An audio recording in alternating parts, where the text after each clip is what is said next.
ஒரு நாமம் மகிமைப்படுவதாக. ஒரு அருமையான வசனத்தை நம்ம பார்க்கலாம்.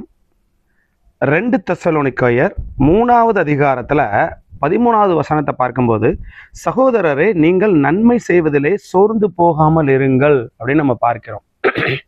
நன்மை செய்யணும். ஒரு காலத்தில் ஒரு தத்துவம் இருந்தது. தத்துவ ஞானிகள் சொன்னாங்க, நன்மை செய், பலனை எதிர்பாராதே அப்படின்னு ஒரு காலத்தில் சொன்னாங்க.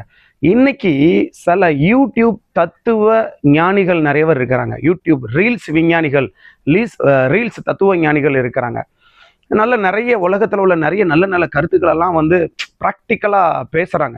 ஓகே அப்படின்னு கவனிச்சே இருந்தா அடுத்து ஒன்று சொல்கிறாங்க, பிறருக்கு நன்மை செய்யலாமா அப்படின்னு ஒரு கொஸ்டின் கேட்கும்போது அவங்க சொல்கிறாங்க, செய்யக்கூடாது, ஏன்னா பிரயோஜனம் இல்லை, நன்றியற்றவர்கள் மனிதர்கள், யாருக்கும் நன்மை செய்ய வேண்டிய தேவையில்ல, நம்மளுடைய வழியை பார்த்துட்டு போயிட்டே இருக்கணும், நமக்கு எது நன்மையோ அதை மட்டும் பார்க்கணும், பிறருக்கு நன்மை செய்து உனக்கு பிரயோஜனம் கிடையாது, நீ அதை செய்யாத இப்படின்றத போல இன்னைக்கு நிறைய ரீல்ஸ் விஞ்ஞானிகளை நான் நிறைய பார்த்துக்கொண்டே இருக்கேன். ரீல்ஸ் தத்துவ ஞானிகள் அவங்கள நான் பார்த்து கொண்டே இருக்கிறேன்.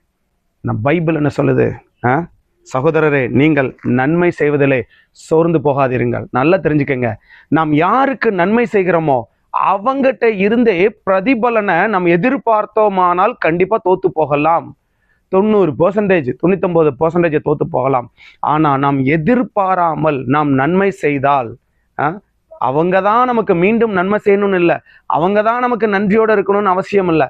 நாம் எதையும் எதிர்பார்க்காம பிறர் எல்லாருக்கும் நன்மை செய்தால் நமக்கு நன்மை உலகத்துல இன்னொரு பகுதியில் இருந்து யார் மூலமாக வரும். நம்ம யாருக்கு ஒருவருக்கு நன்மை செய்திருக்க மாட்டோம், அவர் நமக்கு நன்மை செய்வார். ஏன்னா நம்ம இந்த பக்கம் யாருக்கோ நான் உதவி செஞ்சிருப்பேன், இந்த பக்கம் இருந்து எனக்கு உதவி செய்வாங்க. பரலோகத்திலிருந்து நமக்கு உதவி வரும், ஆண்டவர் நமக்கு நன்மை செய்வார். நான் உலகத்துல எதிர்பார்க்காம யாரா இருந்தாலும் சரி, பைபிள் சொல்லுது, உன்னை பகைக்கிறவர்களுக்கு கூட நீ நன்மை செய் அப்படின்னு சொல்லப்பட்டிருக்கு. சரிங்களா? அதனால ஒரு மனிதனுக்கு நன்மை செய்யும் போது அவன் நன்றியோடு இருப்பானா, அல்லது அவன் மீண்டும் பதிலுக்கு எனக்கு உதவி செய்வானா, இப்படி நீங்க யோசிச்சு செய்தால் அது கண்டிப்பா தோல்வியில் தான் முடியும். ஆனா அதை பத்தி எனக்கு கவலை இல்லை, எனக்கு பதில் நன்மை கிடைக்குதோ கிடைக்கலையோ நான் நன்மை செய்வேன். இயேசு கிறிஸ்து நன்மை செய்கிறவராய் இந்த உலகத்தில் சுற்றி திரிந்தார்னு வசனம் சொல்லுது.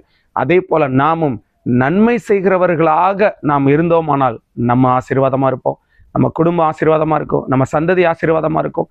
ஆண்டவர் நம்மளை ரொம்ப ஆசீர்வதிப்பாருங்க. மாற்றமே இல்லை. ஏதோ ஒரு இடத்துல இருந்து அது நமக்கு வந்து கொண்டே இருக்கும். ஒருவருக்கு நன்மை செய்வோம், இன்னொருவர் நமக்கு நன்மை செய்வார். அதுக்கு ஒரு காலம் இருக்கு. சில நேரம் நன்மை செஞ்ச உடனே இந்த பக்கம் செஞ்சுட்டு உடனே இந்த பக்கம் எதிர்பார்த்துட்டு யாரா செய்வாங்களா? இல்லைங்க, அப்படி இல்லை. ஏற்ற வேளையில ஒரு நாள் வரும், அந்த நாள்ல நமக்குரிய நன்மையை கர்த்தர் கண்டிப்பா செய்வார். மனிதர்கள் மூலமா கண்டிப்பா நமக்கு செய்வார். அவர் நமக்கு நன்மை செய்வார். கர்த்தருடைய நாமம் மகிமைப்படுவதாக. ஆமென், ஆமென்.